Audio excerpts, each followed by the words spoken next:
Welcome. This is a PowerPoint covering Genesis chapter 8. But God remembered Noah and all the beasts and all the livestock that were with him in the ark. And God made a wind blow over the earth, and the waters subsided. When it mentions that God remembered Noah, it is a significant turning point in the flood story.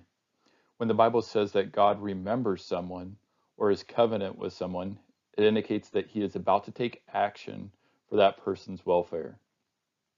All life on land was destroyed. God now proceeds to renew everything, echoing what he did in Genesis 1. God made a wind blow over the earth. The Hebrew word for wind is sometimes translated spirit. While the context normally enables the reader to distinguish the meaning of the word wind, the present verse intentionally echoes Genesis 1, verse 2. The fountains of the deep and the windows of the heavens were closed. The rain from the heavens was restrained, and the waters receded from the earth continually. At the end of 150 days, the waters had abated. And in the 7th month, on the 17th day of the month, the ark came to rest on the mountains of Ararat. And the waters continued to abate until the 10th month.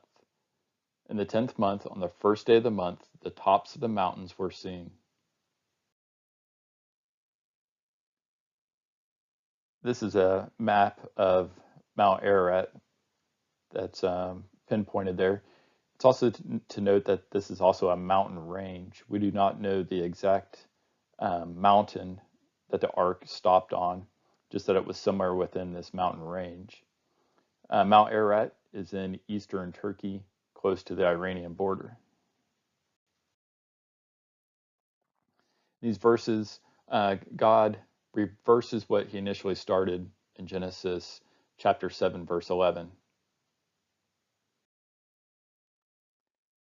At the end of 40 days, Noah opened the window of the ark that he had made and sent forth a raven. It went to and fro until the waters were dried up from the earth. Then he sent forth a dove from him to see if the waters had subsided from the face of the ground. But the dove found no place to set her foot, and she returned to him to the ark, for the waters were still on the face of the whole earth. So he put out his hand and took her and brought her into the ark with him. He waited another 7 days, and again he sent forth the dove out of the ark. And the dove came back to him in the evening, and behold, in her mouth was a freshly plucked olive leaf. So Noah knew that the waters had subsided from the earth.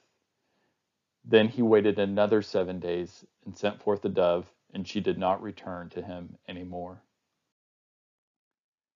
The picture we glimpse here of the ground appearing up out of the water looks similar to Genesis chapter 1 of the dry land being created and separated from the water. It is interesting that Noah waited 40 days to open the window of the ark, this being the same amount of time that the rain fell. Later in the New Testament, this is also the amount of time Christ spent in the wilderness. In the 601st year, in the first month, the first day of the month, the waters were dried from all the earth. And Noah removed the covering of the ark and looked, and behold, the face of the ground was dry. In the 2nd month, on the 27th day of the month, the earth had dried out. Then God said to Noah, "Go out from the ark, you and your wife, and your sons wives with you. Bring out with you every living thing that is with you, all the flesh, birds and animals, and every creeping thing that creeps on the earth, that they may swarm on the earth and be fruitful and multiply on the earth." So Noah went out, and his sons and his wife, and his sons' wives with him. Every beast, every creeping thing, and every bird, everything that moves on the earth, went out by families from the ark. It is important to note that Noah waits for God to give him permission to leave the ark.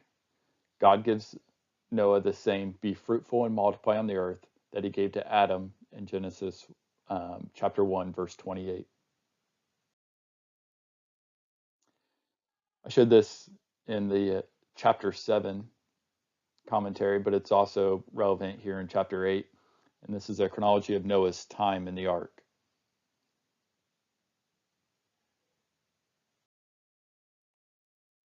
Then Noah built an altar to the Lord and took some of every clean animal and some of every clean bird and offered burnt offerings on the altar. And when the Lord smelled the pleasing aroma, the Lord said in his heart, I will never again curse the ground because of man, for the intention of man's heart is evil from his youth. Neither will I ever again strike down every living creature as I have done. While the earth remains, seed time and harvest, cold and heat, summer and winter, day and night shall not cease. The first thing Noah does after leaving the ark is to build an altar and give God an offering. This sacrifice is pleasing to God. The Hebrew term for pleasing conveys the idea of rest and tranquility. This also makes us think of Noah's name, which means rest and comfort. These verses underline the importance of sacrifice in the Bible's plan of salvation.